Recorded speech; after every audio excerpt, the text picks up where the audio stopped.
Today I attempt to turn round stock into hex material on the mill.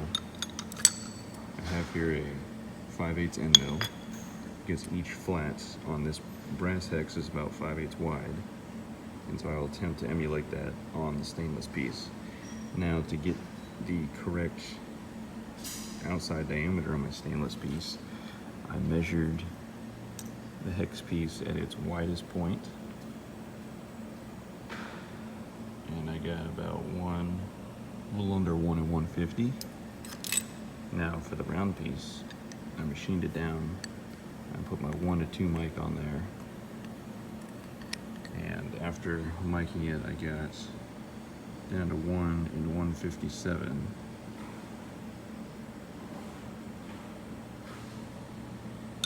Which should be close enough. It gives me a little hair of a little extra wiggle room on the size. Should it be slightly over? I'd rather be slightly over than slightly under. And I can clean up that later. So what we'll do, I have my flat piece in there to raise up the material higher in the vise. And when I clamp it down, I'll stick a little bit of it out so I can come in with the edge finder, so then I can get to the center of my piece and lock the table on the in and out, which is this adjustment here. And that way I can then put in the 5/8 end mill and just keep taking passes until I get down to where the end mill, the sides of the end mill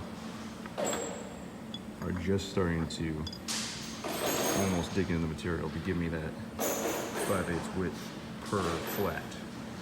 Let's go.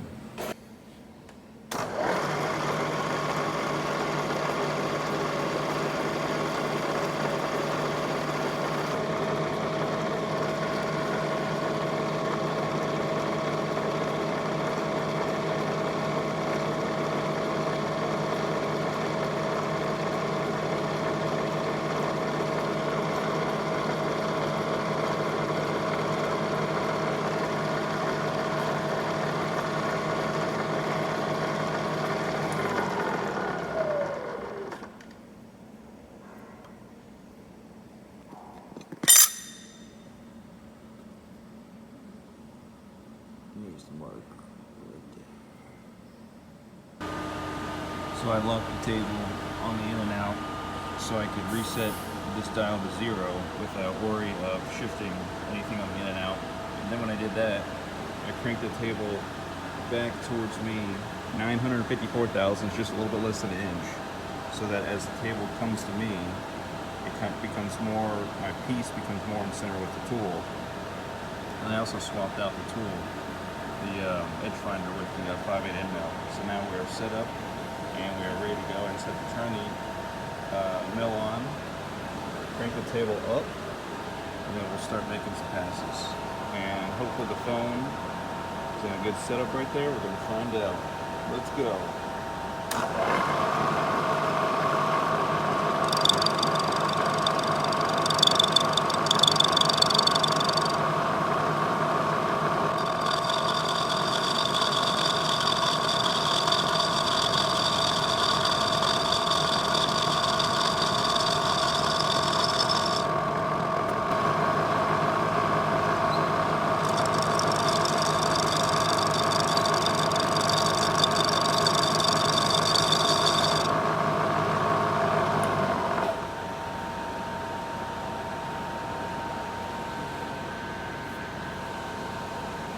Okay, so that pass looks pretty good. It's pretty even all the way down. One section is not wider than the other, so we can keep going knowing that we're making a nice, clean, flat, even pass. So now for the next pass, I'll add some coolant. Keep the tool nice and cool. And I just did fit in 30 thousandths raising the table, so we'll have to play with it a little bit to get close to my 5/8 width size. I'm sure there's a calculation here, I just can't think of it off the top of the noggin, so we'll just keep on going.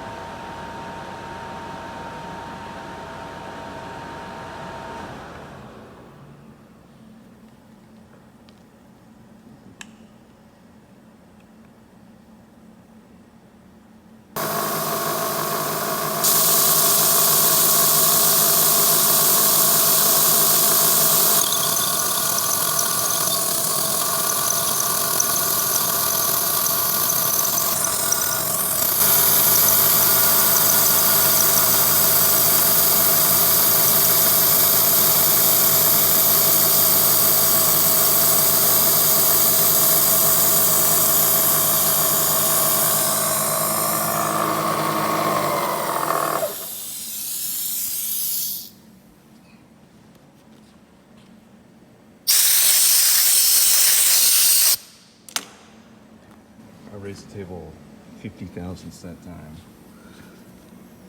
I think I got it right on the money. I think if I raised it any more, I would have had would have dug down into the material just and had a little shoulder. But I really think I got it right on the money. Let me get my scale. Okay, this one I'm gonna count as a win. So on the brass flats, I'm looking at just under 5/8 of an inch. My finger there, maybe you can see a little better.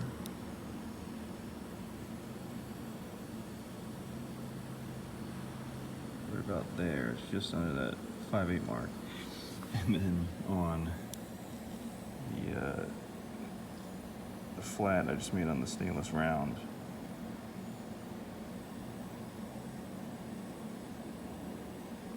it's about the same, just under 5/8, so I'm gonna take that as a win. Okay, so now for step 2, I'm gonna deburr these edges. I'm gonna flip the material around 180 to put the flat on the bottom of my square piece material. Do another flat, because a hex will have 2 flats opposite each other, and then I'm gonna figure out what to do for the other 4.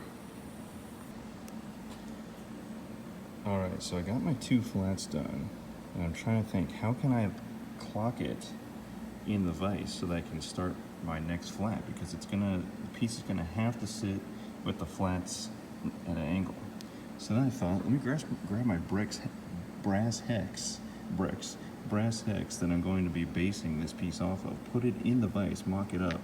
Before I tighten the vise, I'll lay my stainless piece in, and with one flat of the brass hex facing up, I'll take my piece, and looking at the one side into the side of the vise shot, I'll just line up my flat and line it up with this flat here. And I can tighten the vise, take this piece out, and therefore I should be able to mill the next flat and have it line up with this one. Pretty smart. Okay, so I have the vise tight. The brass piece is just slightly able to slide out. Now, this flat is sitting up a little bit higher than this flat, but that's okay. I just line them up as best I could. And I looked at the line here, of the one edge of the flat on the stainless piece, and it's pretty true with this line of this flat on the brass piece. So let's take our 80 thousandths and see how it looks. Look, I don't want to jinx it, but this Friday is going very well. So I just ripped off a little burr there. If you look, my flat I just milled is like right on with the other flat without digging into the other flat. Today is going so well, but I don't want to jinx it. Let's keep on going. So now that the third flat is done down here, I can simply lay that down at the 6 o'clock position on top of my rectangular piece here. And then I can double check by taking my hex again and putting it in with the flat side facing up. And wouldn't you know, this flat lines up with this flat pretty darn good. So we're gonna keep on going for flat number 4. And after that, just 2 more with our guide. If I didn't think of using this as a guide, it would have been very, very hard to get this pretty close. But we are right there, almost on the money, pretty much. Amazingly, we have 4 flats done. So now we just have to have where the 2 flats come to an edge on each side, put those on the sides horizontally, and then put our piece back in.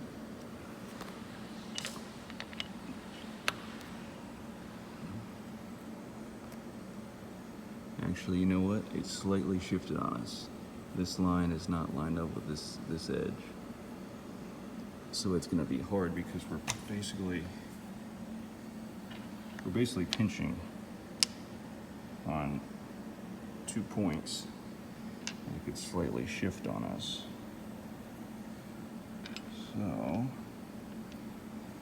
put this back in here because we just have to get 1 more lined up, and then we can just, once we mill the top, we can just flip it upside down and put the flat on the bottom of our squared off piece and be good to go.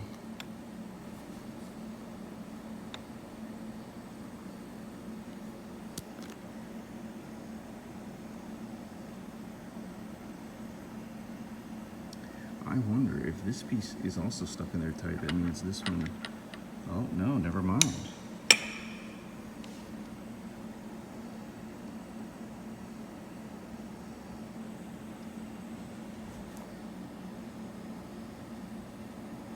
Okay, that's definitely closer. Let me make sure I can get this nice and squared up, and then we'll mill it, and we'll get on to the last phase.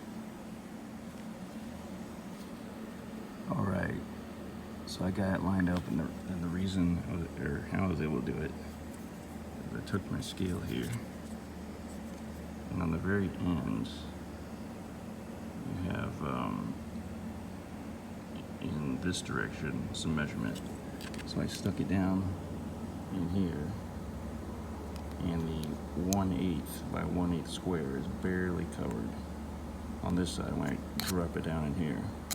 On the inside, on the gap here, against this vice jaw, and I did the same on the back side, dropping it down in there, looking from the other side, and got about an 1/8 inch covered of the scale. And I use my piece here to check the straightness on these edges, and it looks good, so we got it. There it is. One more side to go and we're all done. Seriously, I'm just on the money today. It's a good Friday. I'd like to thank you for watching another video in the books.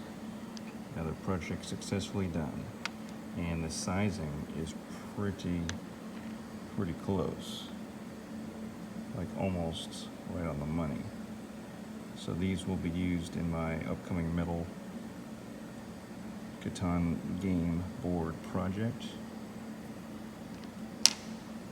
And that is how you take round material and turn it into hex material. If you had an indexing table of some sort that you could bolt to the table of a milling machine, you could do it that way. Fortunately, we don't have that, so I had to get creative with some brass hex I already had. And I was able to make it work, so definitely a satisfying move. Very happy with the outcome. And then I can cut it for how many pieces I need. I only need like about 4 or 5, and I can 1/8 inch thick. I can make plenty out of this. I already have brass. Just got to gather copper, and then maybe some steel and paint that 2 shades of green for the wood and the sheep hexes in Catan. But this is cool. This is just plain cool, I think. Thank you for watching. More videos on the way.